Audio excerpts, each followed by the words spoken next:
Here's something that's going to make you angry at first, and then it's going to set you free. That interviewer sitting across from you, they don't actually know what they're looking for. They think they do. They wrote a job description, they listed requirements, they made a rubric. But when it comes to choosing between you and another candidate, none of that matters. What matters is how you made them feel. And if you don't understand what feelings they're chasing, you'll keep losing to people who somehow just get it. I'm Mary Southern, founder of Resume Assassin. And over the last decade, I've helped over 4,000 people land jobs at companies like Google, Tesla, Microsoft, Netflix, and more. And I can tell you with absolute certainty, the people who win job offers aren't the smartest in the room.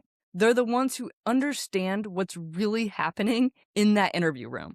Today, you're going to learn the 6 psychological principles that interviewers are actually judging you on. These aren't the things they put in the job description. These aren't the boxes on their hiring rubric. These are the unconscious, emotional triggers that make them say yes to one candidate and we'll let you know to everyone else. By the end of this video, you'll know exactly how to position yourself so that interviewers don't just like you, they feel like they need you. You'll understand how to flip the power dynamic, eliminate their doubts, and make yourself the obvious choice. Because here's the truth. Interviewing isn't about being the best candidate.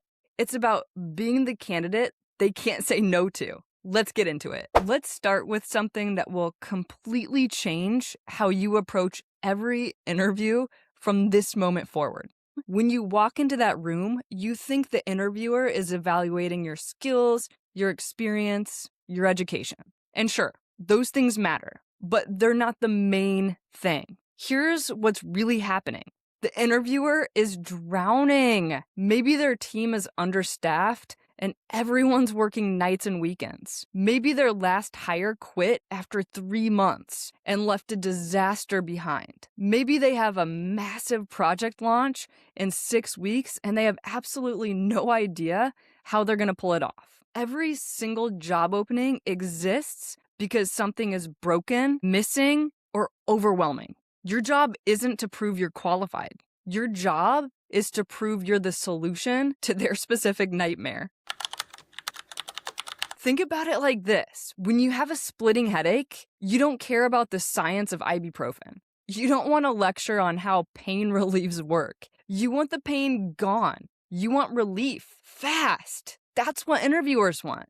They want someone who can walk in and make their problem disappear. So here's what you do. In the interview, listen. Really listen for what's keeping them up at night. When they describe the role, when they talk about the team, when they explain why the position is open, they're giving you clues. Then you mirror their language back to them. If they say, we're struggling to keep up with demand, you don't say, I'm good at time management. You say, it sounds like the volume is the biggest challenge right now. In my last role, I was brought in during a similar spike, and here's exactly how I handled it.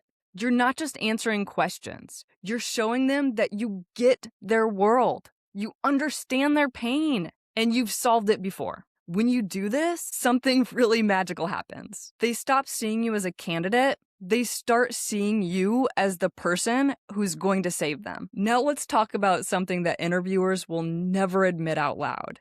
They're terrified of you. Not you specifically, but they're terrified of making the wrong choice.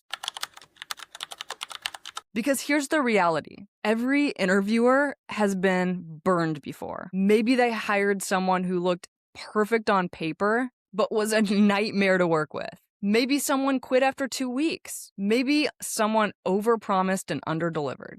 And it made the interviewer look incompetent in front of their boss. Hiring someone is a risk. It costs the company money. It reflects on the interviewer's judgment. And if it goes wrong, they're the ones who have to explain why they wasted everyone's time. So what do? They look for red flags. They scan for any reason at all to eliminate you. It's not because they're mean, it's because they're scared. Think about buying a used car. You could find one that looks amazing, right? So great price, clean interior, low miles. But if the seller seems sketchy, if they dodge your questions, if something feels off, you walk away. It doesn't matter how good the deal is. You're not risking it. That's exactly how interviewers feel about candidates. So your job is to become the safe choice. You need to kill their fear before it even forms. How? By acknowledging risks proactively and proving you're reliable. If you're switching industries, don't wait for them to question it. Just bring it up first. I know you might be wondering about my background in education and how that translates into sales. Here's why it actually makes me better at this. If there's a gap on your resume, just own it. I took 6 months off to care for a family member. During that time, I also completed 3 certifications because I wanted to come back even stronger. And then, and this is really crucial, tell stories that prove you're dependable. Talk about a time you stuck with something hard. Talk about a time you fixed a mess someone else created. Talk about a time you delivered when the stakes were high. When you do this, you're not just answering their questions, you're rewiring their brain to see you as low risk, high reward. You become the candidate they'd be stupid not to hire. Here's something that most candidates just completely miss. Your interviewer has a boss, and that boss is watching, judging, evaluating whether your interviewer knows what they're doing. When they hire you, they're not just filling a role, they're putting their reputation on the line. If you succeed, they look brilliant. If you fail, they look really incompetent. So they're not just asking themselves, can this person do the job? They're asking, can I proudly introduce this person to my team, to my boss, to our clients? Will this person make me look good? It's like bringing a date to a family dinner. You're not just introducing a person, you're showing everyone your judgment, your taste, your decision making. If your date is charming and impressive, your family thinks you're doing a great job. If your date is awkward or rude, it's really mortifying. That's the lens your interviewer is using to evaluate you. So here's what you need to do. Position yourself as someone who makes their life easier and their results better. Talk about how you've made previous managers look really good. My last boss told me I was the easiest person on our team to manage because I'd spot problems before she even knew they existed. Talk about how you've elevated teams. When I joined, morale was low. Within 3 months, 2 people told me they'd been thinking about quitting, but stayed because of the culture shift. Talk about results that made your boss the hero. My manager presented my project to the executive team, and it became the blueprint for how we approach client onboarding now. Do you see what you're doing? You're not bragging about yourself. You're showing that you make other people shine. And when an interviewer hears that, they start imagining what their life would look like with you on their team. They start imagining the praise that they'll get, the stress they won't have, the wins they'll claim. You become the hire that makes their career better. Okay, let me hit you with the hard truth. If the interviewer doesn't like you, I'm sorry, but your skills don't matter.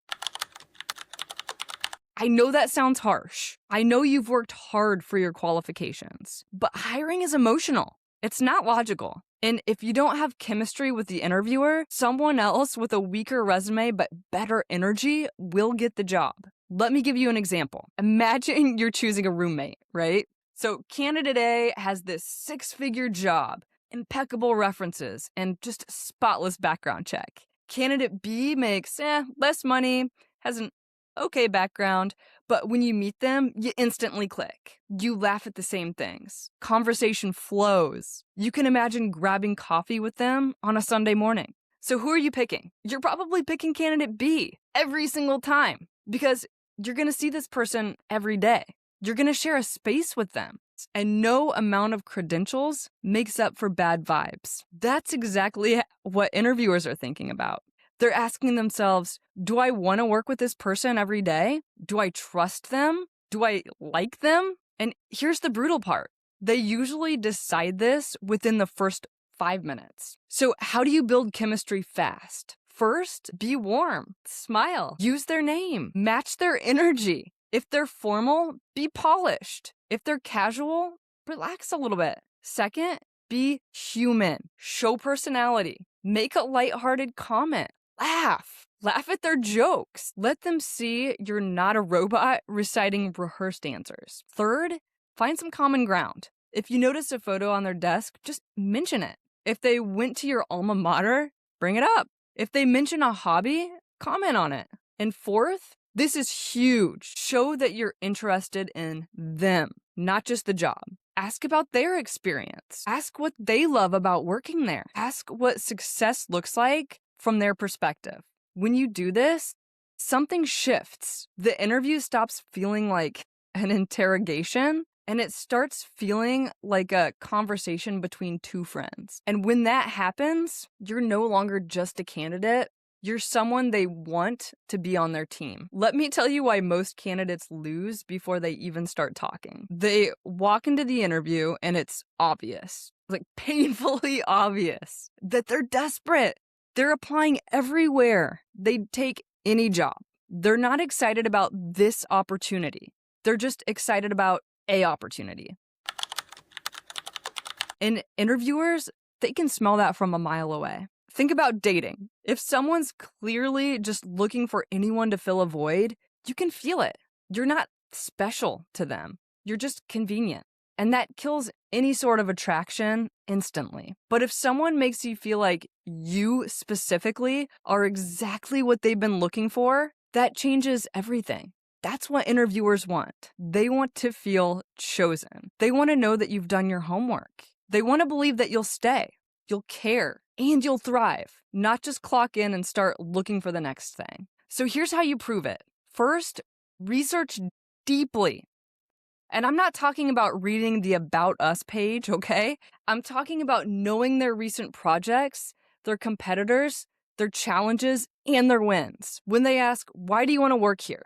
Don't say, I love your mission. Say, I saw your Q3 launch of specific product, and the way you approached the specific challenge was brilliant. That's the kind of innovative thinking I want to be part of. Second, reference specifics throughout the entire conversation. Drop names of their initiatives. Mention articles that you read about them. Show that you didn't just apply, you studied. Third, explain what makes this role at this company exciting to you personally. Not generic stuff like growth opportunities, real stuff. I've been following your approach to sustainability for 2 years, and getting to work on that team would be a dream. When you do this, you're not just another resume in the pile. You're the person who clearly wants to be there. And that makes interviewers feel confident that you'll stay, contribute, and care. You'll become the candidate that they can't let walk out the door. Okay, here's the final principle, and this one is an absolute game changer. Most interviewers, they're not trained.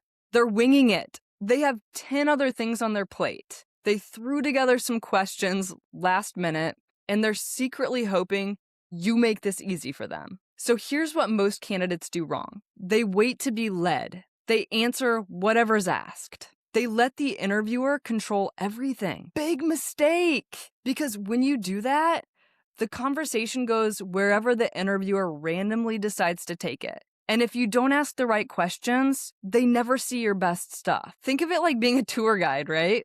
The tourist thinks they're in control. They're asking questions, choosing where to look, but you're the one steering them exactly where you want them to go. That's what you need to do in an interview. How? By asking strategic questions that shift the conversation to your strengths. Can I tell you about a project that I worked on that's really similar to what you're describing? I'd love to hear more about your biggest challenge right now, because I actually faced something really similar. Before we move on, can I share how I'd approach this if I get the role? Do you see what you're doing? You're gently redirecting them without being pushy. You're making them feel heard while steering the conversation toward your wins. And here's the magic. When you lead, the interviewer relaxes. They feel like you've got this. They start to trust you, and they walk away thinking, wow, that felt really easy. I liked them. You're not just answering their questions. You're crafting a narrative that makes hiring you feel inevitable. So let's recap what we just covered. Interviewers aren't hiring resumes. They're hiring solutions to their pain. They're terrified of making a bad hire, and you need to kill that fear. They want someone who makes them look good to their boss and their team. Chemistry beats credentials every single time. They need proof you actually want this job, not just any job. And they're secretly hoping you'll lead the conversation and make their life easy. When you understand these 6 principles, everything changes. You stop showing up to interviews just hoping that you're good enough. You start showing up knowing you're exactly what they need. Because here's the truth. The person who gets hired isn't always the most qualified. It's the person who understands what's really being evaluated. And now you do. If this helped you, do me a favor, subscribe to my channel so you don't miss any future videos where I talk about job searching, resumes, LinkedIn optimization, and interview tips. And if you want personalized help landing an interview, head over to resumeassassin.com. That's where I help. Now go out there and show them what you're made of. You've got this.